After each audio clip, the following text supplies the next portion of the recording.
for us. It's amazing when we come together how much we learn on the MagnaWave side of the house by answering questions and learning what people are doing and spending time with people and getting close. Because one of the things, if you've ever listened to one of my weekly office hours things, I love to talk to people. I love when people give me the opportunity to call them, because anytime we discuss something, we always go deeper than when someone asks us a question and I answer it off the top of my head, or someone else answers it off the top of their head. They give you what's on their mind at that instant. But when somebody can fire back and say, well, what about this? Then that challenges us to think, or challenges us to go a little deeper and try to find the answer that you're looking for, which is the reason for this afternoon. In the past, we've had sessions and we've had people that have had several years of experience and people who are brand new to the whole experience of PEMF and MagnaWave and the whole 9 yards. The question in the surveys was, what do you want? Well, I want more basic information. But yet, if you've been around for a few years, maybe the basic information isn't what you're looking for, and it may not be your cup of tea for an hour or so in the conversation. So for those of you with experience in several years or whatever, welcome and enjoy, and certainly participate. If we say something and it goes a little different than what you've experienced, please bring that up, because we can all learn from that type of question and that type of activity. So this afternoon it's going to be myself, Dr. Amanda Myers, and I've asked Dr. Marty Goldstein to join us as well, so we can cover it from the human aspects, some of the animal situation with the whole conversation, but we want to talk basically about what PEMF is, what MagnaWave is, and how all this begins to work to give you something, a better knowledge of that. So, Dr. Amanda Myers and Dr. Marty Goldstein.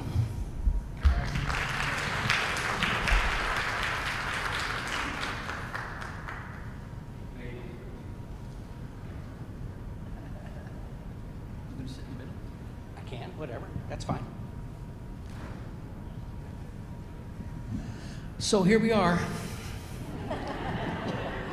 What do we tell them now? There you go. And we do want to answer your questions, so you get anything that you have on your mind, maybe that you've not experienced too much of, or you want to know more about it. But from my perspective, what I thought we would do, and certainly from the human side and the animal side, when they talk to people, they may potentially present it a little differently. How I would present it, because I'm not a doctor, just a lay person who had to make a living one day and found this machine, and away I went. And that's it. And we can talk about that too, how you started, or how you want to start, or where to go from that. Because I had to deal with that from day one. What is this? Other than that crazy fool dragging this machine around the racetrack or the horse show trying to tell us to do this, which no one wanted to do. And so I had to tell people what I would do. And my basic explanation at that point, and it pretty much always has been, my elevator, if you will, is that the device creates a signal, penetrates the cellular membrane, allowing at the basic level, the cell to take on more oxygen, or better utilize the oxygen that's available to it, and get rid of the toxins that are in the blood cell. Good oxygenated blood cells help reduce inflammation. Inflammation takes away pain. We're going to make your horse feel better. I'm going to help your hip feel better, and that was it. And that's really, at the beginning, all I knew, because someone told me that, right? And that's it. I mean, literally, I've got some background in microbiology and pathology from 35 years ago in school, but that's all long gone. So, but the more basic you can keep it, the better off you are. But that's what I would say and where I would go, and then we'd get into deeper conversations. So with that, Dr. Amanda, how would you approach someone about what PEMF is and so forth?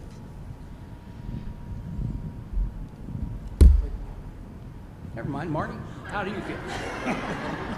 2 years ago, she spoke, and in 8 minutes summed up how this machine works better than anything I've ever seen in my 5 years associated with it. I just wanted to introduce that and put a little pressure on her.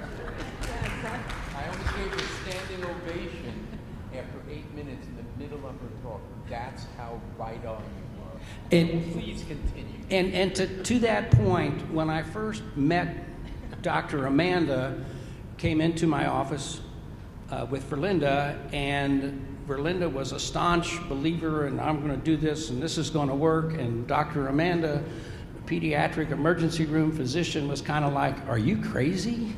And so when she came in, I had that challenge to help educate someone at her level on what we were doing. And so that was a challenge. On Marty's side, the phone rings one day. "I've got this machine. The thing is wonderful. This person told me all about it. Who are you? What do you do? They told me to call you."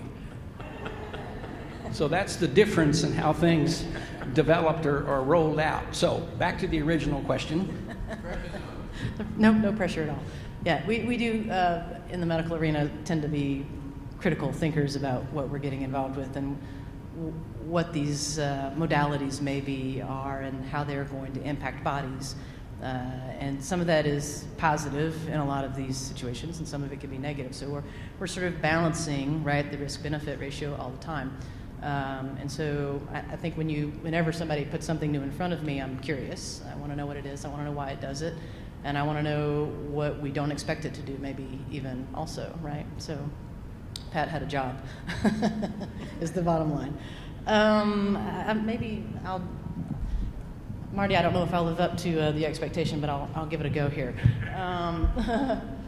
So the equipment was designed by NASA because when they decided to send people away from our gravitational field in our world into other places, they were all coming home sick. And their question was, well, what are we doing? Is it just space sick, or is it something that we're missing, or is it something that we're not designing to protect them well enough, or so forth? So they had a million questions on their desk, realistically. And one idea was that, well, maybe it's because they're leaving our gravitational field that it's a problem. And in reality, that's what it boiled down to, was that our world sits in a very specific place in our universe, right? We spin in a very specific way. And all of that is based on magnetics. And all of that is based on the pull of things to each other and the push of things away from each other and how things spin and interact between them. And so this machine realistically recreates what our world provides us on a regular level if we are in the right place at the right time doing the right things, right? So I did this a couple years ago as well, but if you look at this, if we take just the acronym, right? So that's what we're looking at here as the whole conference. If we take each letter and we make it mean something for us, so if we go with P, we're looking at the pulse, which is really what our heart creates every time we beat, what our brain waves create every time we think. All of our potentials of actions are in waves or pulses. So this is what we call the energy of our system and of our body. So this machine adds an energy into our system. We want it to be a real specific energy, though. All energy is not great energy. When was the last time you put your finger in an electric socket? Sucked, didn't it? Not all energy is good energy. So what we want is the right energy. We want it shaped correctly. And most of our cells work on what we call a sinusoidal shape of energy. So we've got a nice rise, a plateau, a drop. And that's a normal pulse. And that pulse is replicated over and over and over again. And so the MagnaWave machines create this pulse. And that's the clicking that you'll hear in these devices. If you've ever turned one on, they make that pop, pop, pop noise. That's it creating, maintaining, and dropping the pulse. And that's what we want. Depending on what machine you buy, if it's the analog or the digital kind, you get a little bit of a variation. So you get a rounding, plateau, rounding, and then back down, which just creates a softer impact. It's not quite the grip on you as the square-shaped pulse is, and that's the only difference between the machines. So it's a feel, and some people like a soft feel, and some people like a harder feel. So the machine is creating a pulse, and that pulse is of energy, and that energy is the same energy that our body requires to function. Every single cell in every single location requires it, okay? We are using an electromagnetic session to create that, because what we have found is we can use a plug-in source to develop briefly a magnetic field. We want the field to be created and then dropped and then created and then dropped. A persistent field can be made, it just doesn't change your health as well. So we're looking at a variation in the field itself. Yes, ma'am. So that's just our electric component, the plug-in, right? We take a cord, we plug it into just one 10-volt anywhere, connect it to the machine, and then the machine creates a magnetic field. So we have an electromagnetic concept, right? If you really want to get into the dynamics of it from a physics, potentially maybe even woo-woo perspective, when we're looking at magnetics in physics, we're looking at quantum things, string theories and M theories and dark fields and all kinds of crazy stuff that can get you way down a rabbit hole really fast. But that's where it's interesting, right? Because what we're doing in the magnetic arena is we're moving from, specifically a MagnaWave perspective, electrons. We're spinning our electrons faster. That's what the machine does. So at its core, no matter where it is working, that's what it's doing. It's spinning electrons faster. Our cells are made of three primary things: electrons, protons, and neutrons, right? So as we move these things around, they interact differently. And as they interact differently, actions occur. And if action occurs, then nothing is stagnant. And if nothing is stagnant, then things are functioning. And if things are functioning, things stay healthy, right? Think about a river sort of starting and then getting blocked and getting stagnant and then creating all the crud on the surface of the river. But if you get enough rain, then it comes through and it washes that area through again, and what happens? All that debris leaves, right? All of that area revitalizes, becomes more healthy again, rejuvenates, creates life patterns in its water body, right? So we're looking at cell function in the same fashion. If it doesn't move, if it doesn't work, it gets sick. If I can make it move and I can make it work, then it's going to get healthy again. So conceptually, that's kind of the basis of the electromagnetic in the cell structure, looking at it. We also, though, again, as we said earlier, we're on a planet that's in a very specific place in our universe. We spin in a very specific way around things, right? We like to think we spin around the sun. That's our perspective because that's all we can see. There's probably a bigger perspective out there that is worth talking about at some point.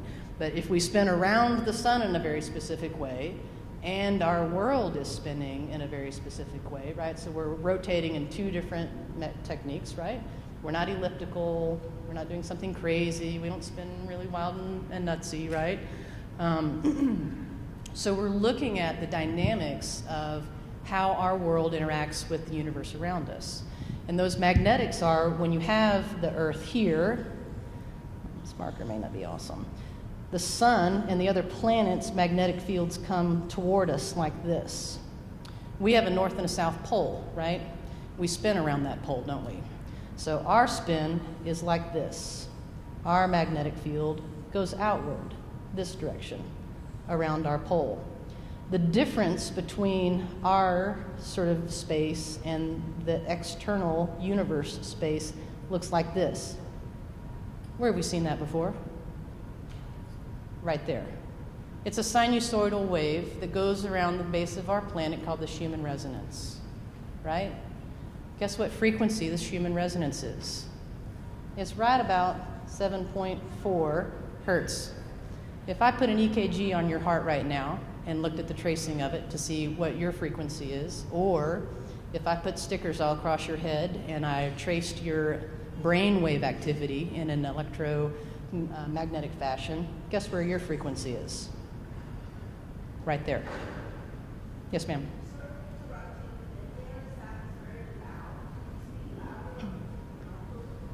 Sorry, yeah, it was super loud for me. Was that better for you guys? Sorry, okay, yeah.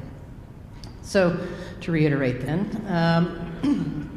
we have the sun and the universe gravitational fields coming this direction. Our world sits here. Our north and south poles divide our gravitational fields, which round like this. The difference between them is this sinusoidal wave here, which is the Schumann resonance, which is what physicists love to discuss and to talk about, our exposure to it or lack of exposure to it. It does sit right at the same frequency that our heart and our brain work at in our human physiology.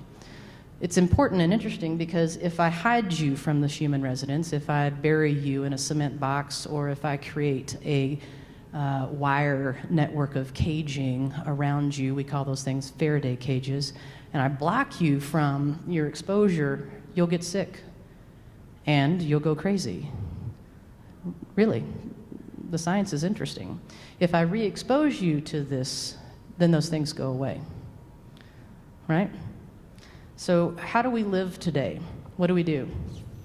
We wear rubber-soled shoes that we all know are non-conductors of frequencies. That's why, right, you can move around in lightning storms and not be afraid. We drive cars with rubber tires, again, blocking our connection and our frequency. And we live in buildings that have rebar all over their face, right? And a lot of them now have metal reinforcement instead of wood for the wall structures, right? So our daily life is removing our exposure from what is the most vital thing that we require, which is this frequency, this electromagnetic pulse that we need in order to be healthy. So it's not shocking that our health is deteriorating because we're not really giving it what it requires.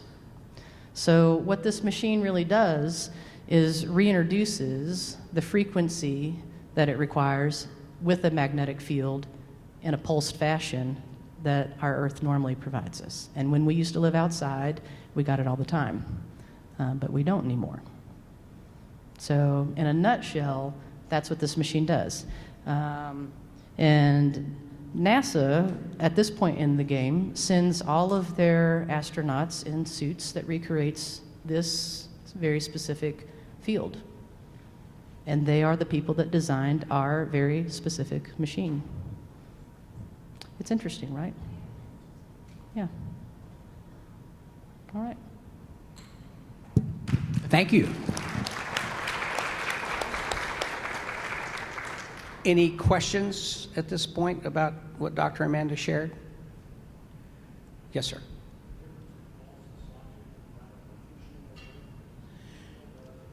No, both machines create a very like signal. The spark chamber machines come to a point, more of a point, and then drop off.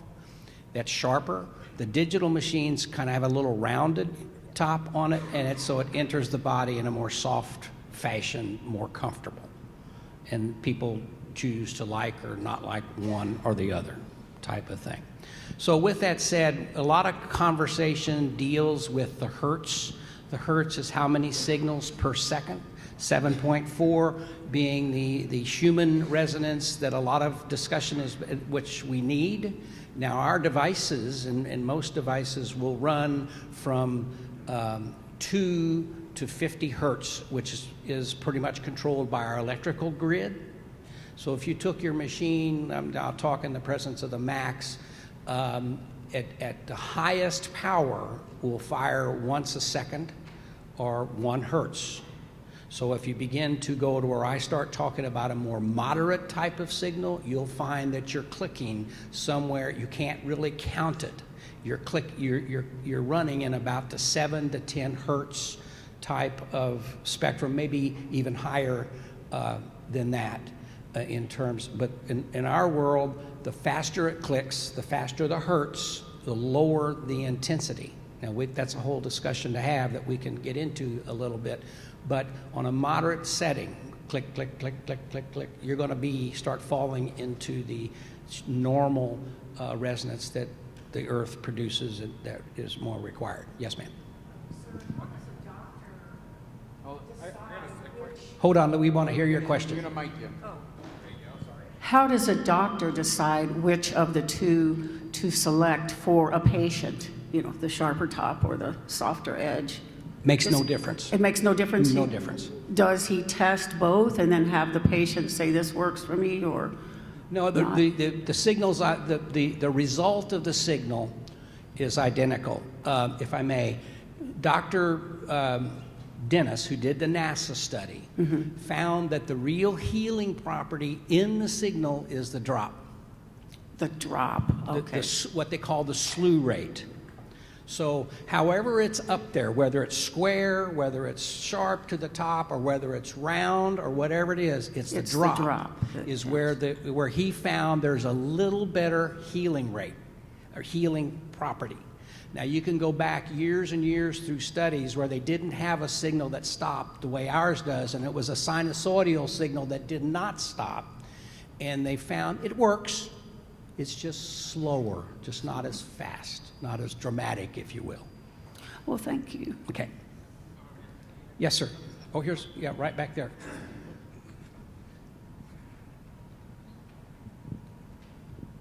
Hello, thanks for having this for us. I really appreciate it, and that was a great explanation. So if our electrical grid is at, normally, is it 60 hertz? Is that about what 110 electrical runs at? In the United States, our electrical grid is 50 hertz. 50 hertz, okay. So they're calling that dirty electricity. In other words, or I've read they call that dirty electricity that we shouldn't be exposed to, but this can help us, I guess, neutralize from being exposed to Correct. dirty electricity. So if that's running at 40 hertz or 50 hertz, how is that any different than dirty electricity? The difference is the exposure. You're exposed to high frequency wires running across town, or you're exposed to your television or your microwave or your telephone up to your ear continuously. It's a continuous signal. That's the pollution. The signal on its own in a rapid burst is not necessarily the pollution. It's when it's continually put into your body.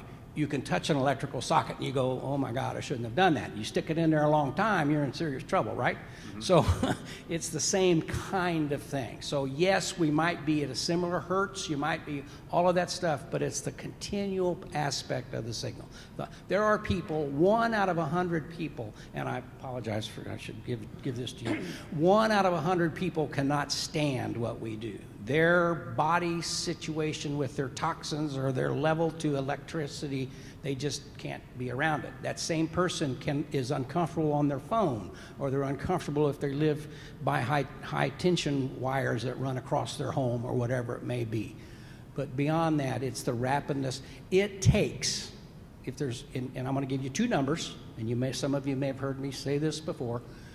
It takes 17 hours of continual exposure to our device.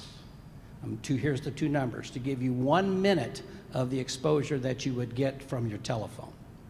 Okay? Now, the real number, 17 hours of exposure, holding the coil right here, 17 hours totally. The real number is 1 second.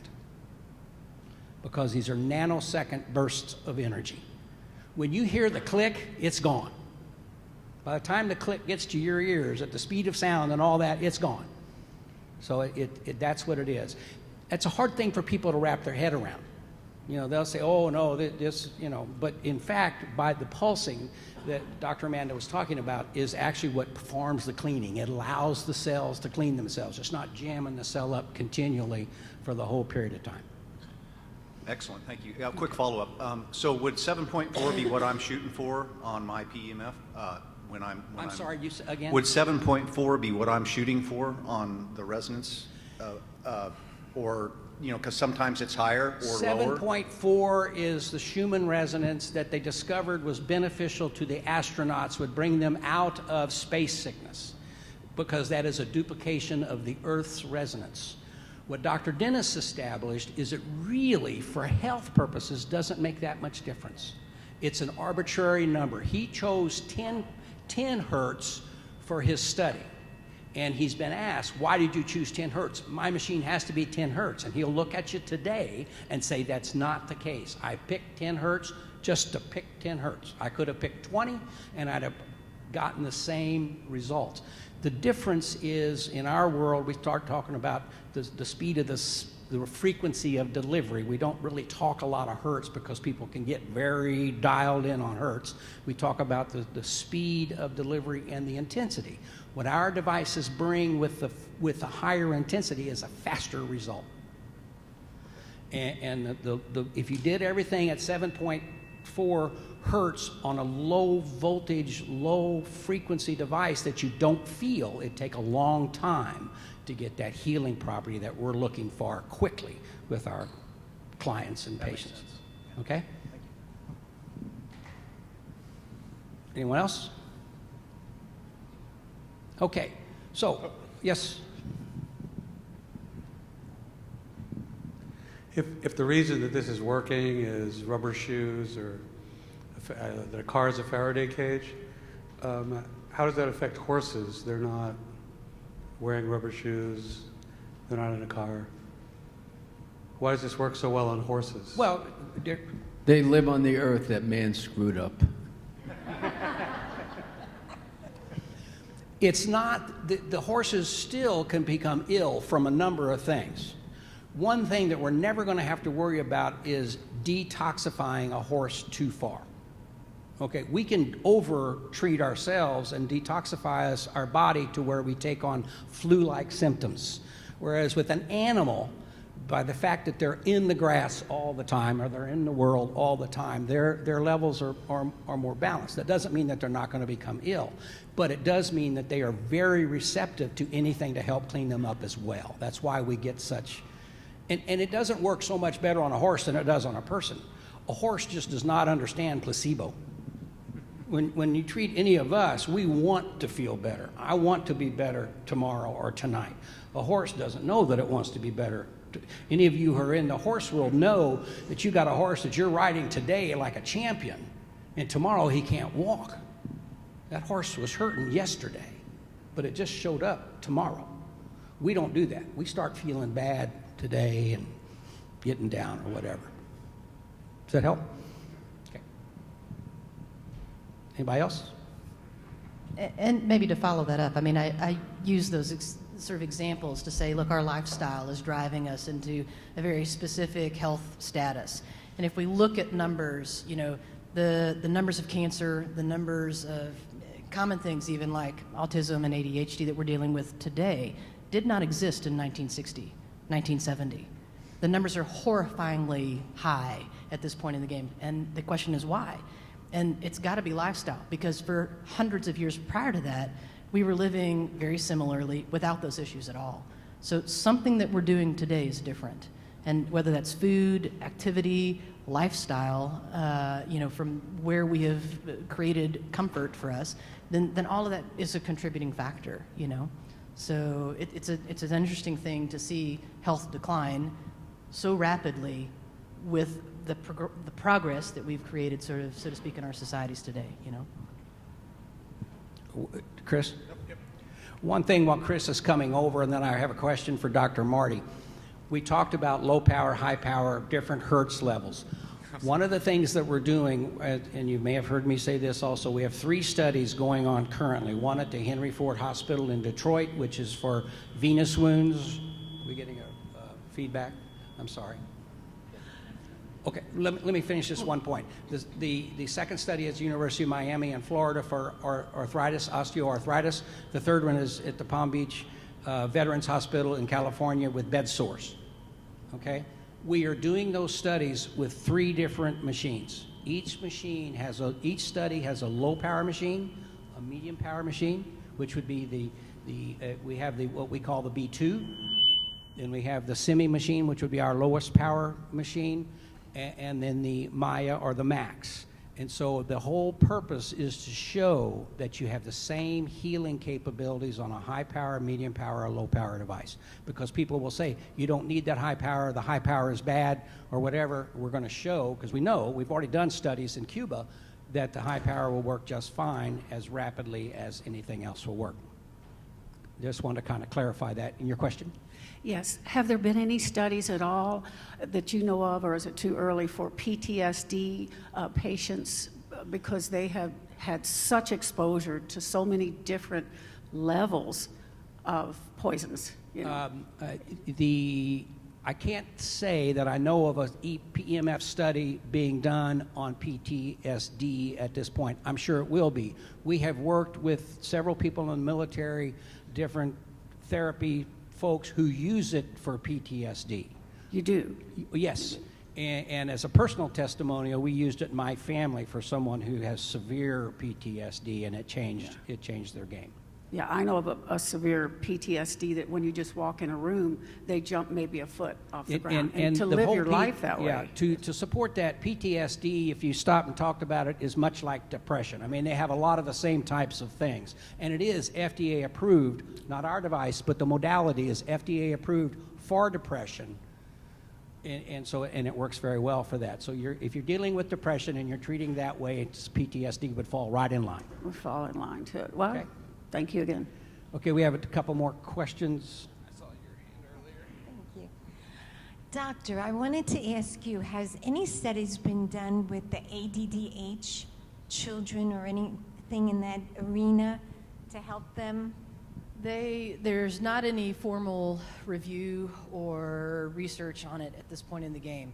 But like Pat said, they're looking at several what we would call psychiatry-based utilities. Depression is one, migraine headaches is another, and then tolerance and dependence on the narcotics. So hopefully we're going to move into that zone. Isn't the color red? Does the color red in the dye and things that we eat have any effect on ADDH children also? I'm thinking with the toxins being removed from the body, that would get a lot of the poison, so to speak, I don't want to use that word, out of their body, which might help in a way, but there's no real studies on a group At of this children. point, yeah, not at this point, not anything that has been organized and is being pursued. Okay, unfortunately, thank you. not yet. We do have another question right over here. We'll get the microphone to her. Chris. Run, Chris, run. Run, Chris. But I do want to make one point there as we're thinking about this. We've talked about PTSD, depression, ADHD, that whole 9 yards. And this is something that comes up a lot. Someone will call or write an email, what about this?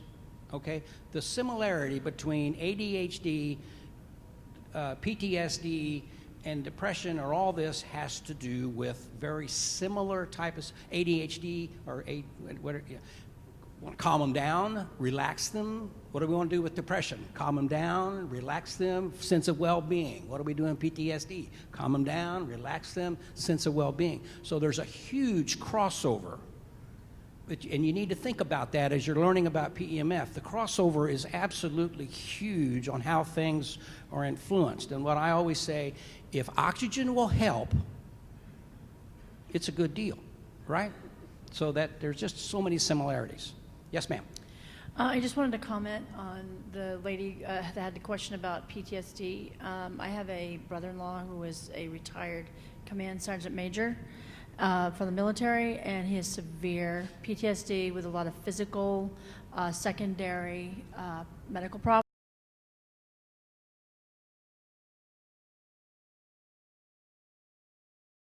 Sessions, and every session afterwards, his main comment would be, I can actually think clearer and my thoughts are not as violent. And then on the flip side, I have another lady that has bipolar and a severe case of anxiety, and she gets sessions twice a week.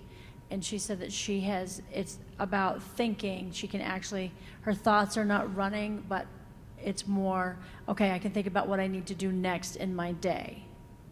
And I just wanted to comment on that I have actually seen the results of doing that. Absolutely. Thank you very much. Okay, we'll be right there. Let me ask Dr. Marty a question, then we'll, as Chris moves around the room.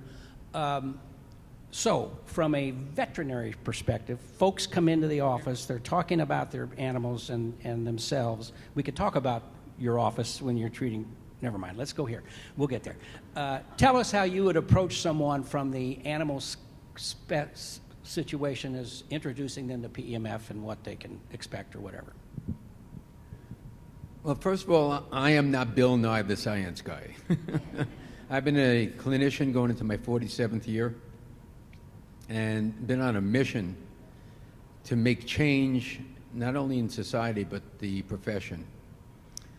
You'll see it tonight in the documentary. In 1975, I studied acupuncture with a Chinese master. I was 2 years out of Cornell vet school. And we had a basset hound, I was just telling Amanda, that was flown down, that was paralyzed for 5 months. And in the plane, the compression dropped. He was in the baggage compartment, and he came deaf. And this Chinese master restored his hearing instantly and put a whole bunch of needles in this dog. And the next morning, the dog was walking. And it was like, what the hell was that? So there are levels of healing that occur in the body. Man is probably 12, 14% conscious of the physical universe. I mean, how many radio waves are hitting your body right now? Can you hear them?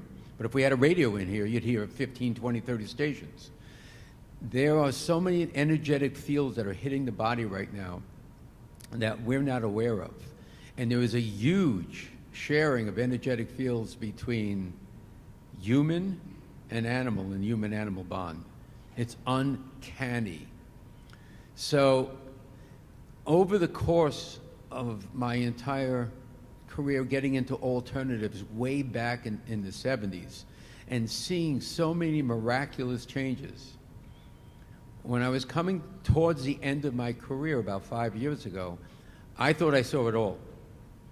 And I didn't think I would come across anything at the level of MagnaWave. It actually changed my entire paradigm of thinking about how the body heals. Not so much how to treat, but how the body heals. And I'm going to go in my lecture tomorrow.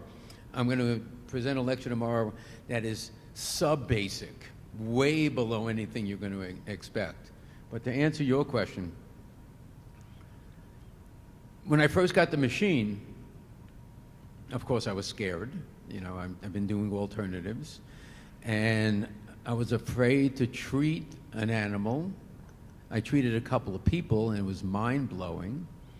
So, and the way I still do it in practice is when a person comes in and has a dog or a cat that I know needs therapy, or my associates know need therapy, the first thing I say to them is, "Do you have any aches or pains?"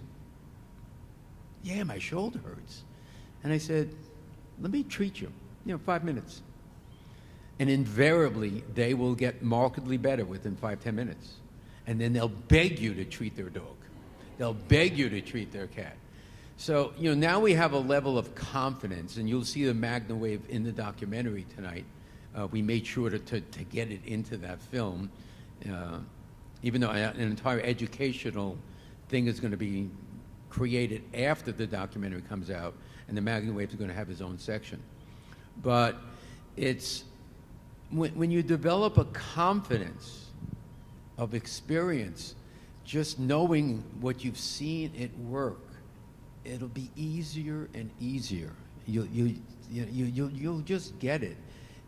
We all know that the MagnaWave is like one of the most amazing things to ever hit the planet. I love you, Marty. And it's any questions on that? I'm going to present clinical stuff. We're always so fascinated in trying to figure it out. The body is much smarter than man. Man, as I was saying, 10, 12% conscious. Einstein admitted to be 15% conscious. Nature is 100% conscious of the body. We can't create something that could heal a cut, but nature did that already. How are you making urine right now? How are you keeping your heart beating right now? The MagnaWave aligns with that energy without you having to think about it. And also on a level of diagnostics, that MagnaWave is going to pick up where the problem is, despite what you as a doctor with your x-rays and your MRIs think. I've been shocked, and I've treated some MDs,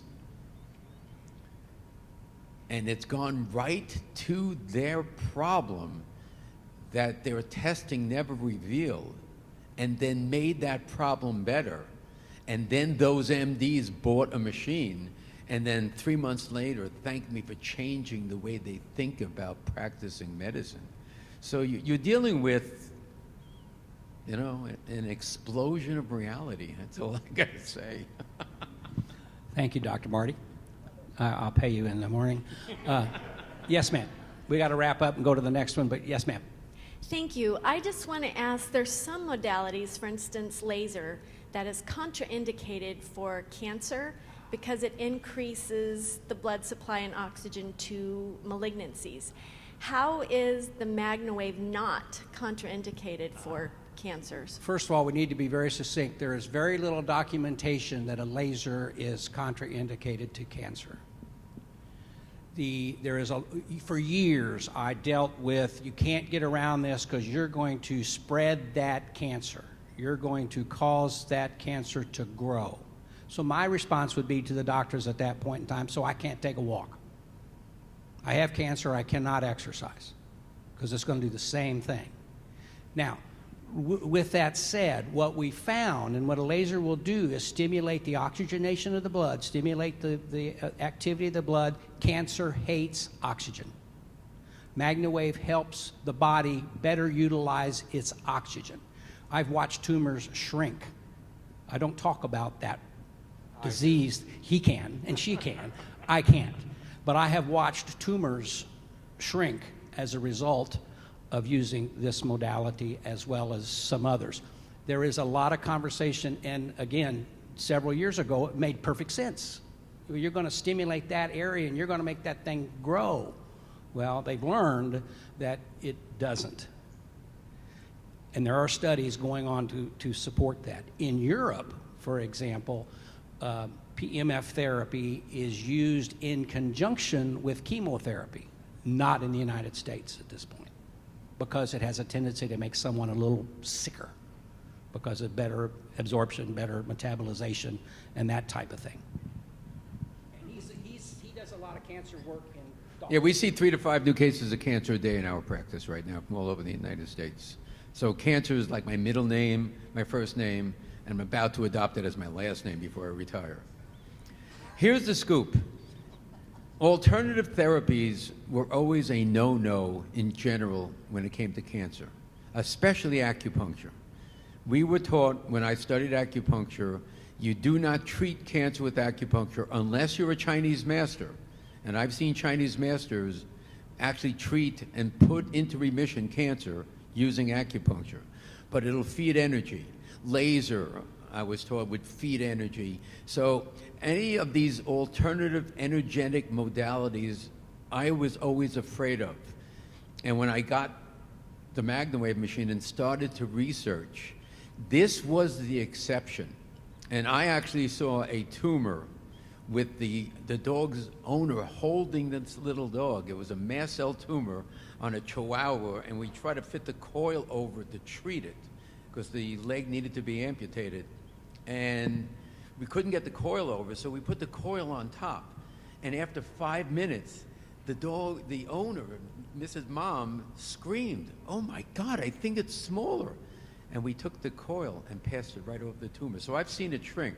But the big thing we used the MagnaWave for, in conjunction with cancer, was a study I found in the United States on the treatment of osteosarcomas, or bone tumors in humans, where they would take the chemotherapeutic cisplatin, give it intravenously, measure the uptake in the tumor, and it was 17%.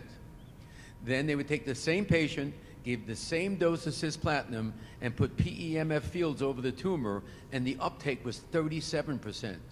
So MagnaWave, besides oxygenating, anti-inflammatory, anything you want to call it, will enhance the absorption of a medicinal.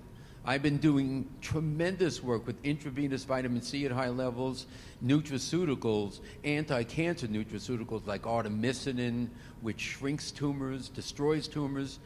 So when we tend to, with our severe cancer patients, we will tend to even do whole body MagnaWave to enhance the absorption of the other good stuff we're putting into the body. Now, here we go. Wait a minute. Go ahead, Doctor.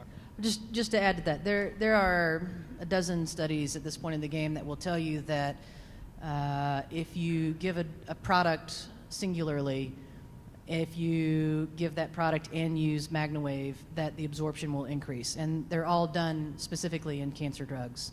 So they are looking at how can we add the modality into management. And in truth, we're opening vascular flow, so we're bringing better blood anywhere, and that does include a tumor, but all cancer dies in an oxygen environment. And the secondary sort of outflow is that because we've vasodilated you, we've got better flow and a better functioning cell. The cell eliminates its trash faster, which means your pH, your temperature of your body, we all like to be at a certain thermostat. That's what we call our pH system in our body. You become less acidic when we have better flow and better cell movement and better cell function. And all cancer dies in a basic pH environment. Cancer lives in acid and in non-oxygen areas, but it likes blood flow because it grows, right? So it's controlling blood flow to be invasive. It's not controlling blood flow to get more oxygen. If you dump more oxygen into cancer, it dies. So if we can increase absorption and we can improve flow and oxygen and we can remove trash and get a better pH, cancer's going to disappear. It's going to disintegrate. It's pretty interesting. One more. Yes, ma'am. Hold on. Got to wait for Chris. Then we're going to take a quick 5-minute break or so, and then we'll have machines, and we'll explain the differences between all the different machines and so forth. So, yes, ma'am. Okay, my first question was, when you talked about the 2 studies, or the 3 studies, I heard the pressure ulcers and the osteoarthritis. What was the third one that you said? Venous wound healing, which would be open wounds. Okay. But my real question is, in regards to both patients and horses, Lasix is something that we're running across a lot, or they're also on like some type of blood thinner. What does MagnaWave do with blood thinners in regards to the body? When can you treat when they give those doses? Is there any regulations on that as far as what we're treating? Well, I've got an answer, but I'm just curious if you have any thoughts. I mean, so Lasix and blood thinners, I mean, you're trying to improve flow to areas that are working hard, right? You want volume, but then you want to get rid of the volume, and you want thin blood to move fast, right? So theoretically, if I can create a better cell structure and I can sort of open the pipelines to get that blood moving faster to an area, then I need less of those products across the board, right? So inherently, that means come off of a drug, which is awesome, in my opinion. I don't know that there is any data that will tell you that any of the thinners change in their efficacy when you're using MagnaWave. They only work for so much time, and they're only going to change so much of the coagulation process of your blood volume, right? So if I can shape your red cell more correctly, because I'm spinning electrons and the cell shape becomes more of a disc with sort of a donut look to it, then I'm going to be able to load my red blood cell better with oxygen, right? If it's not shaped correctly, if it's round or funky shaped, elliptical, or exactly if the cells clump together, then you can't carry oxygen. So the whole concept in racing is thin the blood so that it doesn't clump, right? Maybe get it shaped a little bit better so it can carry more oxygen to the place that I need to work. But if the machine can do that for you, which is what it will do, it will create a better shape because I now have a shape that's correct electromagnetically.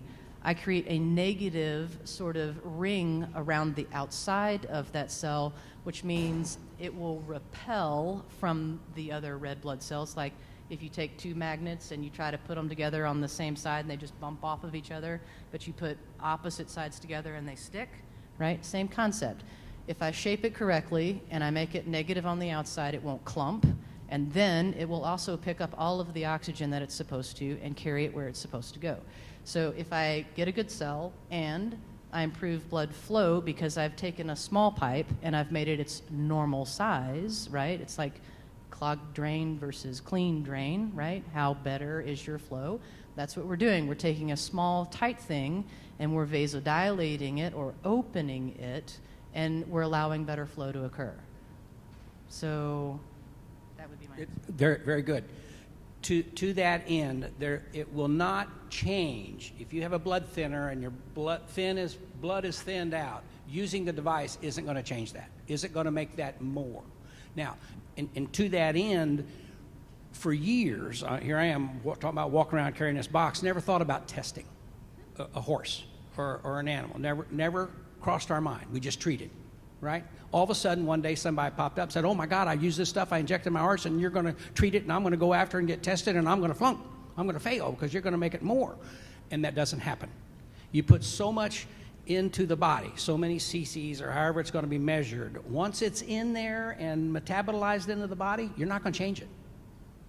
It's not going to change. The fact that we improve the blood flow or the oxygenation does not change the concentration of what's in the system. Now, to that end, we always say, if you're going to medicate your horse, medicate it, let it digest, then treat. Because we will increase the metabolization. If you're going to drink some wine, if you want to sit back on a pad and treat yourself while you're drinking the wine, your 2 glasses are going to turn into 4. Okay? And you can buy another MagnaWave. Then you can, that's right, exactly. So we always try to wait. If someone is medicating, take the medication, let it get into the system, then you're totally safe to treat. But on most medications, you're okay to treat. But that's just a good safety precaution. Yes, ma'am. We're done now. Okay, this is the boss over here, and we're done now. So we'll take a 5-minute break or so, and then we'll do Machines 101. Thank you so much. Great questions.